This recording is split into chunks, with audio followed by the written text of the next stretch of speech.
Hello, Internet, and welcome back to the Story Nook. Today we're going to be reading some stories from r/EntitledBitch because the title caught my eye, and I was just like, yeah. And considering I'm on a channel called Button Mashing Bitches, I wanted to read what Entitled Bitches were up to. Our first story comes from La Fille du Molinier, and it is titled, Neighbor Yelled at Me Because I Harvested My Fruits Before She Could Steal Them. So let us go ahead and move forward. I live in a very rural area, and I'm a farmer. Rural is a very hard word for me to say, so if it comes out sounding funny, I apologize. Obviously, I have a lot of land, and there's a patch of land that borders our neighborhood road where I have some plum trees. To be clear, this is my land. Those are my trees, and there is a fence. This morning, I decided to go harvest the plums rather early, 7 a.m., because we have a heat wave here. This variety of plum is hugely popular here in France, especially for jam. That explains the username. Hello. Or shall I say bonjour? But are hard to come by here in the south. Mirabelle plums. Every year I wait for them to ripen, and every year a sizable portion disappears. I suspected it was someone from the neighborhood, but never knew who.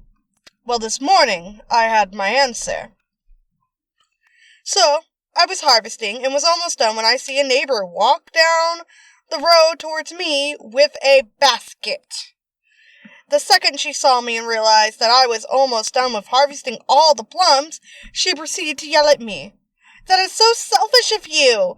You're not the only one to like them, you know. You could at least have left some for the rest of us. No, this is a small neighborhood, in a small village. She knows. She knows I own the land. She knows I'm a farmer. But she still yelled at me for harvesting my fruits on my land. I just told her I know that people like them, which is why I'm making jam. I reminded her where and when she would find the farmer's market if she wants to buy a jar or two. Then I told her that now that I know it's her stealing my plums, if they disappear next year, I will press charges for theft and trespassing. Which is good. Like, hey, thank you for ratting yourself out. If I catch you again, I'm gonna, just press my files and my charges. So, yeah. So this is a photo post. It is posted by user LintoAlgae562, and it's a screenshot of somebody on some app based off of the look of it, probably Twitter, and it's titled, What is This Logic? And so this Twitter user, whose name I'm not gonna try to pronounce, it's a lot of A's and vowels, I'm gonna fuck it up completely, but they wrote, if you breastfeed your sons, you are training them to be rapists when they grow up. You're basically teaching them that they can touch a woman's body whenever they want.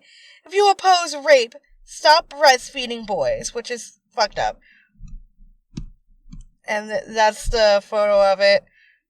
And I'm just like, you are stupid. Do you not know that children, need milk to, survive and shit? Boys are babies. Breastfeeding doesn't make rapists. Teaching them not to respect people's boundaries makes problem people, but okay. This one is a story, and it is titled, The New Team Lead is History, and it's posted by user The Simple Mind. Hold on, guys, this is going to be a long ride. This is a few years back when I worked for a company doing the IT service for a truck manufacturer. The team lead in charge when I started there wanted to transfer to be a project manager and got the new position. So we were a team lead short, and at some time, the guy I should replace as IT technician for the CEO department had a temporary contract approaching the end of his term, and he applied for the team lead position. My company obviously forgot to ask the team lead that would have to be replaced if the guy is fit for it, so that guy got the job. More about that in the end. And from that moment on, we were on a downhill slope towards a disaster. We learned quite fast that the new team lead is a micromanager with no people skills, a quite short memory span, and we were quite irritated that the guy was in the office more seldom than you find a frog on a carousel. The old team lead was always in his place. Most times you only saw him around 11 a.m. when he came into the office, only to vanish for hours, only minutes later in one of our pool cars, meaning we technicians were one vehicle short that we needed to drive around inside and outside of the plant to do our jobs. We not only provided IT services for that plant, but for the half of the state and parts of the neighboring country. Of course, he always needed the newest car, with the most powerful engine, the fancy entertainment system, gimmicks and gadgets to drive to our main office about 3 kilometers outside the plant, only to park it there and go to a really important meeting. He couldn't be bothered to use one of the VW ups we had in our pool, too. No, it had to be the VW Golf station wagon. Now imagine you had an appointment at a branch about an hour drive to the south, and when you went to the carpool, a car was missing, and every other car was in use. Or you had to deliver 6 new laptops and monitors.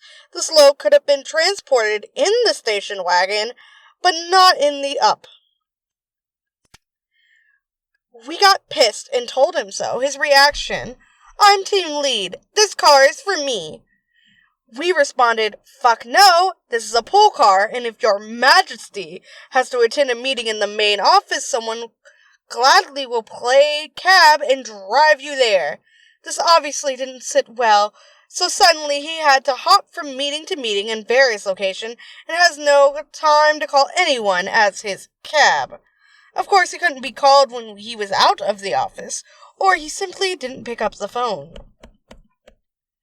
The funny part was, our old team lead was normally the first to be in the office, and was even on his working from home day reachables from 7 a.m. on until after 6 p.m. The new guy sometimes could be reached for days. He also had his one weekly day working from home on Monday and Tuesday, and sometimes even the other 3 days. While officially there was only 1 day granted for that, you can imagine that when he was working from home, he would rather contact Father Christmas and get a response than him. When he was at his place, he constantly was on the phone, or had his headset on. After a while, more and more technicians said that when they went to the main office, that they didn't see his car over there. When we confronted him, his excuse was, "I parked in the garage." Of course, we asked his supervisor to get our pool car back, and if it is possible to park also in the garage when there's no space in the backyard. His supervisor said, "There's only 2 reserved spaces in the garage, and that's where he and the service manager park, so no place for team lead either." Another thing that really pissed us technicians off was that he constantly was on reducing overtime leave. By law, when you do overtime here, you either have to take paid time off within 6 months, or you get those hours paid out. Our company didn't want to pay, so if you collected more than 10 hours overtime, you got a call from the station manager to take those hours. My department, me and a coworker, had undergone changes, and my coworker got sick, so I had to do his shift too. Well, we couldn't find a temp for him, so I collected a shit ton of overtime and couldn't stay home. Otherwise, the department would have been orphaned. While team lead collected even more overtime and wasn't even available for us to do his job when he was not reducing overtime or attending all his important meetings. The straw that broke the camel's back for me was when I was charged by team lead to do documentations on processes and creating handouts for minor problems the users could fix themselves. He, in front of witnesses, told me not to do any tickets until I'm done with the hands-out/documents. I started my work, and only 30 minutes later, he busted into my office asking me why there are so many tickets that no one was tending to, and I repeated, I didn't check the queue, because you told me to only do documents and handouts. And that's when he interrupted me by asking if I'm stupid. I always have to check if there are tickets nobody is working on. I was a bit dumbfounded and interrupted him too, asking if he was having a stroke and doesn't remember his own words from 30 minutes earlier. That's when he started screaming at me. Now imagine this. I'm a guy in his early 50s. That is a former member of a motorcycle club. Sorry, my brain paused on what line I was reading. And him being a sack of shit half my age. I got up and growled back that he has 30 seconds to leave my office, or I will drag him out on his ears, and that from now on, I require every assignment except for my tickets from him as an email with station management and service manager in CC. I also warned him that if he should be in my face, I'll shut his hole with a roll of toilet paper that I had pissed on before. He left quick, and on his way he told me there will be consequences. Yes, there will. There will. But we'll see for whom. That day I emailed his boss that I wish that the upcoming annual employee talk will be held at my office and in person, not via Teams, and not with the team lead present. Guess what? I hadn't been the only technician to request a face-to-face talk without the team lead nearby. By law, they had to comply. A week passed, and me and my coworkers had their talks, and I was one of the last guys to talk to the station manager. I ended my sermon with, the moment I get an offer that pays the same or more, I hand in my 3 months' notice, and I'm out the door. It was a nice ride when Drago, old team lead, fake name, was in charge, but that new guy ruined it for us all. We all knew that Drago was happy that his term was up and he could get rid of him. Why make him team lead? That's like putting the fox in charge of protecting the hen house. He listened silently to what I had to say, then shook his head and showed me that he had about 20 pages of complaints about the team lead from my coworkers, while telling me that they had postponed the talk with team lead to be the last this year because of all the complaints he had heard from my coworkers. Team lead was sick for 2 weeks from that day on. When he returned to work on Monday from his work from home position had been revoked, a lot of his important meetings at the main office were canceled or he could attend via Teams. On Friday around 2 p.m., station manager, service manager, and some other guy from main office showed up for the talk with team lead. They seized the office next to mine and kicked all the guys from there out. After some time, I had to take a leak, and guess who walked by me with a forced smile on his face and some plastic bags with his belongings.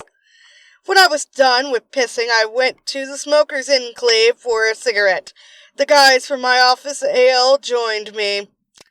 We were chatting, and someone asked if we think that they were already done with the talk because it was quite silent from their office, and the lights are out too. So we checked the office, and the office was empty. We all were wondering why, against their usual behavior. Neither service manager, station manager, The other guy and team lead had said their goodbyes. I instantly checked the company mailbox, and lo and behold, there was a new email from station manager telling the crew that team lead has left the company as of now. He vanished like a fart in a fan factory. He even left the stuff he went shopping for around 11 a.m. and had walked out of the plant to the parking lot on the other side of the road, with 2 plastic bags containing his belongings. No goodbye, boys. No hasta mañana, baby. No so long and thanks for the fish. Just poof. There was an empty chair and a desk. Oh, I forgot.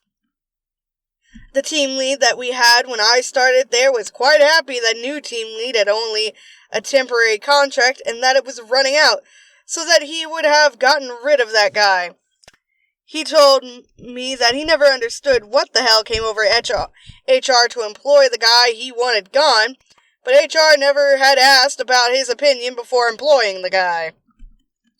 So we found out that he had requested 2 work-from-home days from station management on a Thursday and Friday. Got it, but forgot that he had told us that he'll have a long weekend making a trip to Brussels and London.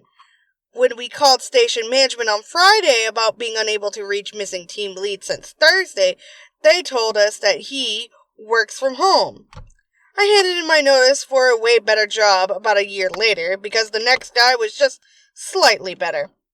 Not a micromanager nor incompetent, but couldn't stand in for those doing the work and tell management that we were no magicians. He was also from our team, but that meant we were 1 guy short, again, because they somehow couldn't find proper replacements, and the workload didn't decrease either. TLDR, new team lead thought he could play it easy, micromanage everything, be an ass to his team, blame everyone but him for his mistakes, and intimidate people by screaming at them. However, he pissed off the wrong team, and they collected all his skeletons in the closet and presented it to his bosses instead. He vanished like he had never existed. And to me, that is wonderful. Mwah. Beautiful. I feel a bit tongue-tied, but, well, I'm stretching. Thank you all for being here. Thank you to the Patreon, YouTube, and Ko-fi supporters. You're all awesome. I have recently made some sales on Redbubble. That's been great.